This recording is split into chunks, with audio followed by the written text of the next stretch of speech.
Selamünaleyküm dostlar. İkinci pasajımızdan devam ediyoruz. Zaten bütün insanlığın bir manevi ruhu müşabesinde olan dinden, din bilgisinden hiçbir kimse müstahni olamaz.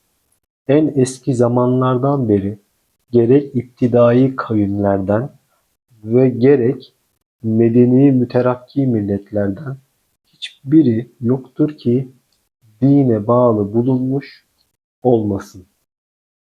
İnsanların hakiki rahatları, saadetleri ilahi bir din sayesinde tecelli eder.